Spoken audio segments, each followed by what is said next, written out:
What is going on, everybody? Welcome back to the channel. You got a little bit of a different angle back here. We have an incredibly windy day out here, and I'm trying to make sure that the wind doesn't hit this microphone that I am talking into. I know it's a little weird. You all normally see me holding a microphone, but I just want to make sure we had perfect audio for this video. So today's video, we are going to talk about co-angling, how to be a good co-angler. This is actually my second time filming this because I filmed it yesterday, and for whatever reason, when I brought it into my editor, it did not work. So let's get into how to be a good co-angler.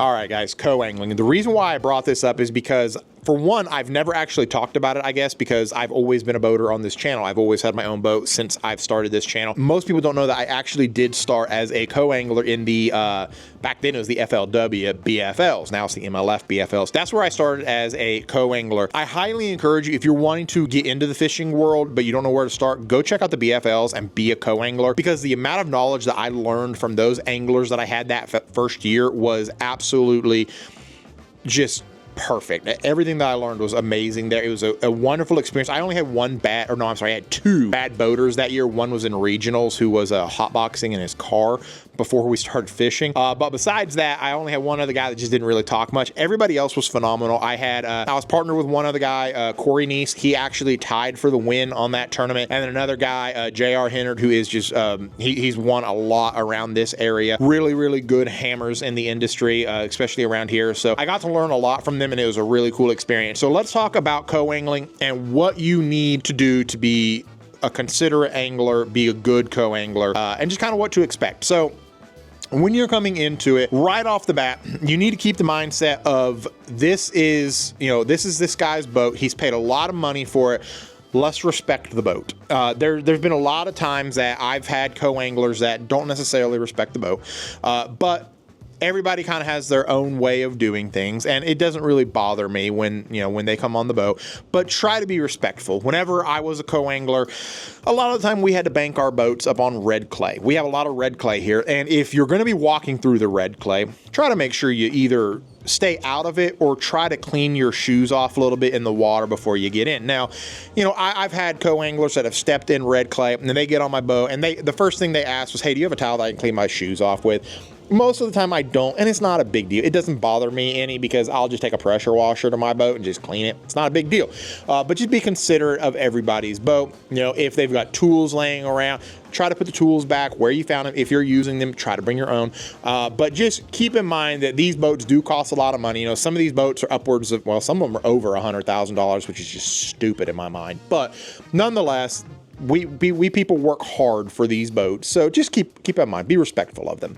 So the second thing that I want to bring up, I did mention the tools earlier. Try to bring your own tools if you're comfortable with that. If you've got tools, try to bring your own tools. Get you a nice pair of scissors. I got these actually off the Tik Tok shop. I actually really like those a lot. Nice pair of pliers. Just something that, stuff that you use on the water that that you always have to have. Try to get those, bring them, put them in your bag. Something else that you want to bring of your own life jacket. That is a big one right there. Here is my life jacket that I brought with Tim Manning because Tim doesn't have an extra life jacket. So quick story about the whole life jacket deal. We were fishing a tournament on Douglas and the White Pines, and a buddy of mine had a co-angler that did not have a life jacket. Thankfully, my co-angler did, so I gave him my extra life jacket, but I don't have that extra life jacket anymore. Just make sure that you always have an extra life jacket ready to go with you. The way that I used to do is I would actually take my life jacket and strap it to my bag. That way I always had it with me. Now, the next thing that I'm gonna bring up is the bag. Try to have a tackle bag. Try to have a nice tackle bag that is going to hold everything that you need. Don't come with multiple tackle bags. Anytime a boater sees that, they're just like, oh my gosh. Try to come with one tackle bag. My tackle bag that I've got has 5 trays in it. It's got 3 big pouches on it that I put my soft plastics in, and then 4 net pouches that I just kind of put various odds and ends in. It's also got my tool holders on it that I'm able to put tools in there, and this one actually has a rain cover as well, which is a really cool option because it's gonna happen. You're gonna have to fish in the rain at some point, so you might as well have a nice rain cover for it. As far as more gear that you need to bring, let's talk rods and reels. Don't be the co-angler that shows up with 10 to 15 rods for the day. There's no need for that. So communicate with your boater. Most of the time, at least the way that I do it when I'm a boater, is I will tell my co-angler exactly what we're gonna fish that day. I'm gonna be like, hey, we're gonna go and throw around a little 2.8-inch Kitech for most of the day. So bring 2 spinning rods in case you break one off, break the leader off or something. That way you have an extra one to throw that around. And then we're gonna go throw traps the rest of the day. So bring a trap rod. That's 3 rods. If I tell you 3 rods, don't show up with 10. You know, there's just no need for that. It gets real, you know, bundled up over here. It's real difficult to be able to kind of keep everything organized over there. And the last thing that you want to do as a co-angler is start fiddling around over there, all your lines getting wrapped up in your rods and stuff, and it creates a headache over there. So try to limit those to you know, try to multi-purpose stuff. You know, my 7-foot medium heavy fast can be for a jig, can be for a spinnerbait, can be for a chatterbait, can be for a Texas rig. Same with my 7.3, it can do all of that as well. And then of course my spinning rods, you know, they can be multi-purposed as well. My leg's going to sleep, that's why I'm fiddling around over here. All right, so I think we've got gear pretty much covered. Let's go over, and this is going to be one that I'm sure some people are going to want to argue with me about, but let's go over the money situation, guys. There's going to be 2 sides of this. Number 1, keep in mind, whoever is driving that boat, whoever has signed up as the boater, has paid more money to be the boater than to be the co-angler. Try to be respectful of that. There is going to be times that you are going to get a boater that may not know the lake as well as you do. It happens. But unless that boater asks for your advice or asks for your opinion, don't be a jerk about it and just, you know, don't be rude about it. I have had a couple of co-anglers that think, you know, that they knew the lake better than I did, and they might have, but nonetheless, I still put them on fish. We still caught fish. Just try to be respectful of, you know, their decision to be able to fish as a boater. A lot of these guys, something that not a lot of people are going to talk about, a lot of these guys are putting themselves in a lot of credit card debt to be able to fish this kind of stuff. And that's not just on the MLFs either.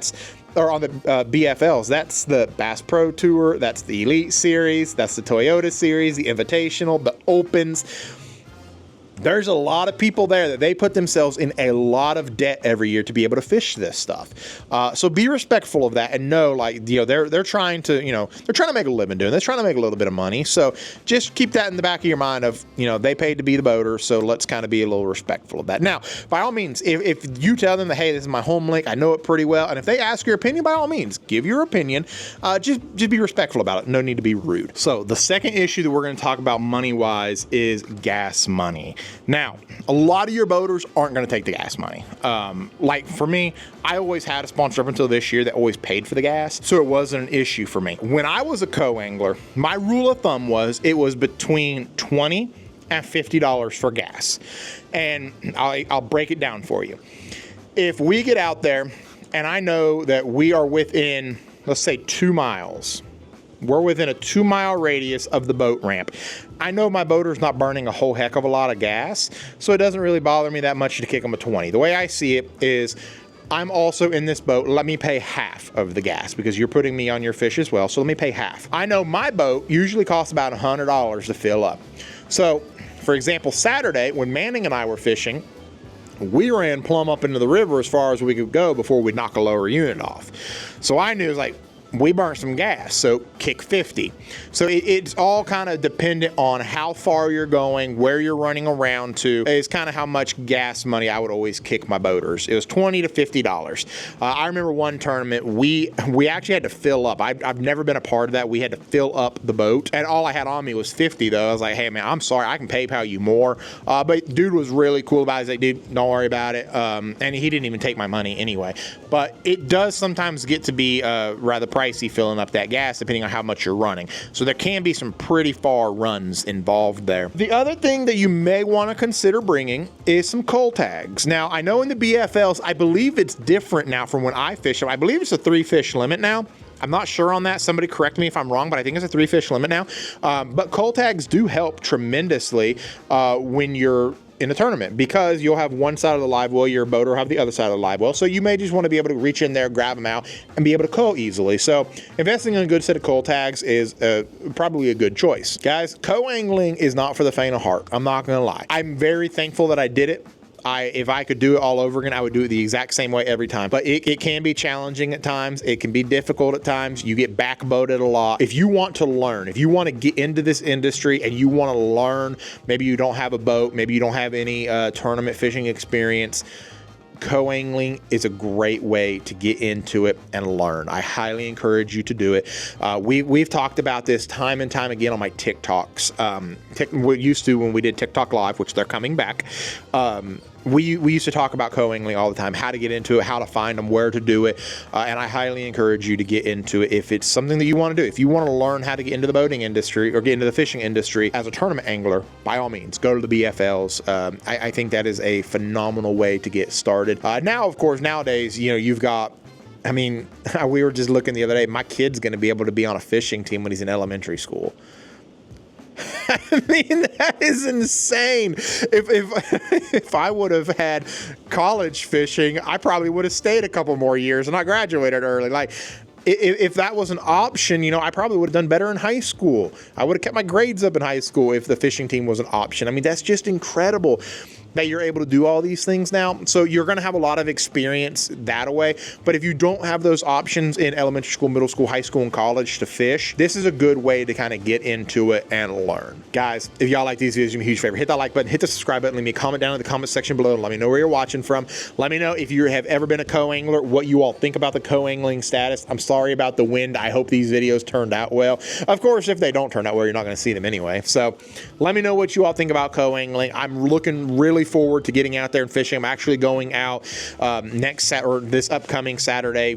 Keep in mind, this is when you all are seeing this video, it's back in February, but I'm going to get to go out and hopefully do a little bit of fishing with my dad and his friend Dale. So be on the lookout. You may be getting to see that video here real soon. You never know. We may go out there and lay a slaughter on them. So like, comment, subscribe, notifications on. Take care, everybody.